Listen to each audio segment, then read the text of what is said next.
And away we go on this Thursday morning. I'm Jason DeRusha. Nice to have you with us on the CBSN Minnesota Morning Update. Another cold start to the day. It's cold. Apparently, it's mid-November. That's what I'm hearing, so it's supposed to be cold. Here's what we're going to see today. It's actually going to be a little warmer than average. We're starting this kind of slow march into like the upper 50s. Oh, baby. It's going to feel good, sunny. Pretty nice this weekend. Today, okay, 52, a little sunny, a bit warmer is what Riley says. So enjoy it and enjoy this nice weekend we have coming our way. I want to talk about this today because kind of an interesting deal with the Richfield School District. They are making history with the school lunch program this year. The district took part in this national pledge to offer plant-based food. So there's going to be a new kind of vegetarian plant-based food option offered in the high school cafeteria every week. And the district is pledging to have 20% of the menu be plant-based by 2024. It's the first K through 12 district in the country to sign up to make a commitment like that. You know, the kids have to like it. Each dish gets 2 shots in the rotation. And if the students don't take it, it gets dropped. So like lo mein, for example, didn't make the cut. So they're trying some Indian food, all sorts of different stuff. Plant-based meat will be in the mix after Christmas break. And we wanted to ask you about where you're at with the plant-based trend. Have you been trying more plant-based foods? Are you trying to reduce the amount of meat you eat in your diet? Why? What are you thinking? What have you enjoyed? I had my first Beyond Chicken product in a salad at the Free House in the North Loop of Minneapolis last week. It was like a crispy chicken. It was great. It was delicious. Very nice on a salad. So, and I'm a, I'm a meat eater. So it's interesting. The trend is really interesting. So, and many Minnesota companies part of this and innovating in this. So we want to hear your thoughts on the plant-based trend. And we'll share some coming up. Some of the youngest Minnesotans got their shots. Boy, the parents with kids in that 5 to 11 age group were really, the race was on yesterday. And St. Paul schools today and the state of Minnesota as well announcing their rollout plans for trying to get 5 to 11-year-old, the elementary age students vaccinated. It's the Pfizer vaccine. We saw the kid-sized doses being kind of loaded up and shipped all around the country now that the CDC approved it for kids in that 5 to 11 range. Over at Mall of America, they already gave out 500 shots. This family in on that action yesterday. Some other clinics and pharmacies starting to take appointments, and families are acting quickly. So something to watch as families who want that option for the younger kids are definitely finding appointments. And, the pediatricians are getting it going, trying to get kids vaccinated, and you can get the flu shot at the same time, too, if that is your choice. Minneapolis will keep its police department because of the vote, but what happens next? Who knows, right? But we are going to see a lot of proposals coming forward as this conversation about reforming police. The election perhaps marks a beginning, not an end to this process. One group coming forward targeting 5 key areas: transformation, reform, transparency, accountability, and consequences. That, I think, is going to be the sticking point, right? Because many in the community are saying, look, we want bad cops to be held accountable, and the track record of that is just not there. Yesterday, we heard from the Unity in Community Mediation team, a number of faith leaders, community leaders presenting what they called a draft of a historic memorandum of an agreement. They worked with the police department to try to come up with this list of more than 70 action items to work through, see what goes and what stays in the final draft of this. So noteworthy that the police department, the police union participating in this conversation about reform, noteworthy and praiseworthy on one side, and to others perhaps a source of skepticism. How dedicated really are the parties, the union, the department? But either way, these community leaders hoping that people who voted for keeping the police department and the 44% who said, nope, we got to ditch it, that they join this conversation too. Weird deal in Green Bay, right? All the criticism that Kirk Cousins got for coming out and saying, nope, I'm not vaccinated. Aaron Rodgers should get 8 times the criticism because he's out this Sunday. ESPN reporting he's tested positive for COVID-19.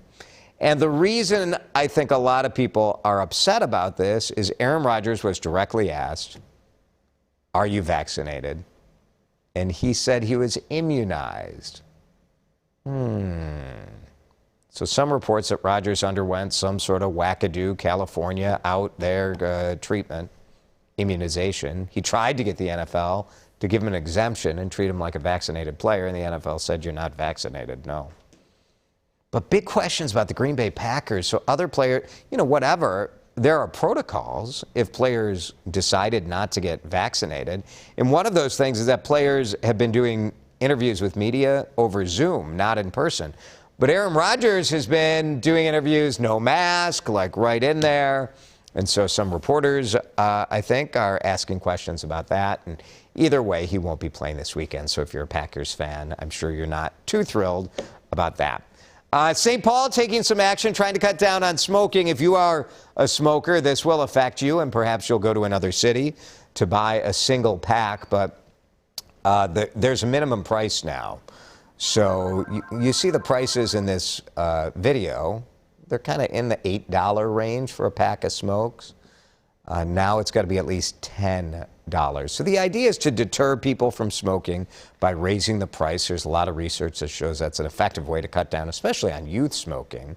No coupons, no price promotions on any tobacco products. Lots of other restrictions, too. Really only a handful of other cities have gone as far as St. Paul, and we'll see how it works. New rules kick in on December 3rd.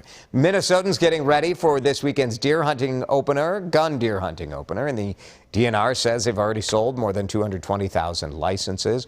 But finding ammo might be a challenge. It's in short supply, according to some of the places we visited. We talked with the gun manager at Osseo Gun Club, Joe Martinson, said supply issues started last year and haven't let up. We used to, when we used to place an order for slugs going into deer season, we'd buy, 6, 8 cases, and each case might be 50 boxes. Right now, if I'm lucky to find it, I can buy 1 case. Experts say a sudden spike in new gun owners last year led to manufacturers focusing on handgun ammunition, and they stopped producing hunting rounds. So availability of parts like brass also slowed ammo production, shipping issues, supply chain, all the stuff that we've been following. Ford Motors, the first major U.S. automaker to say, hey, you work for Ford, you got to get COVID vaccine. 32,000 U.S. employees. Workers have until December 8th to get that done unless they have an accepted religious or medical exemption. Ford says workers who don't comply, a lot of union workers at Ford, so you say, how are you going to do this? So they are going to put a worker on paid leave for 30 days, and then the company says then they can fire him. So we'll see how that plays out. Northern Lights in the overnight hours. Oh, breathtaking, beautiful. Take a look at this. Here's Chris Wickland shared this photo on Twitter. Agreed to let us share it with you. Isn't that gorgeous over Lake Mille Lacs? So clear last night. You still could see the stars in the sky. How about the North Woods? Here's the view from the Gunflint Trail. Wow. With the beautiful evergreen trees. What a gorgeous night. These still pictures only show one part of the story. The sort of dancing nature and the animated nature of the Northern Lights is what really adds to the magic of it. Beautiful pictures there. I can't get enough of it. So jealous. I think I would not quite be as alert if I got in the car last night and drove to Mille Lacs to try to get a look at the Northern Lights. We're talking about plant-based eating. It is really one of the biggest trends in the food world. We've been talking about more vegetarian food at restaurants for years, and around here anyway, it never really sticks. Jenny brings this up, and it's a valid point because plant-based foods are often a combination of sort of food science and natural food. I'd try those plant-based foods if I knew what was in it. You can find out, but the ingredient list is long. Sort of the opposite of the short ingredient list we've been looking at. Prefer to eat meat if I want meat. At least I know what I'm eating. Trying to avoid the chemicals. Yeah, thanks, Jenny. It really depends what your goal is. Tamara, Meatless Mondays. There are only a few meat substitutes that are a hit. Jackfruit tacos, those are delicious. I do try to buy ethically sourced meat and limit beef consumption. I think that's the move, right? Try to know your farmer and know where you're getting your meat from. Can't give up cheese. Tamara's half Wisconsinian. Of course not. Yeah, I feel that. Diana, our daughter's been vegetarian for years, so we've been trying more plant-based items. They're good. Probably wouldn't have done so otherwise. Yeah, I think the kids are leading this, aren't they, Diana? Thank you. Leah tried the Impossible Burger. Not good at all for me. Yeah, I get that. I've tried the Impossible Burgers. You know, it's an interesting conundrum. If you're trying to eat more plant-based foods, do you want the kind of imitation meat? Or do you just want to like really have delicious vegetables and tofu and stuff like that? Thanks, Leah.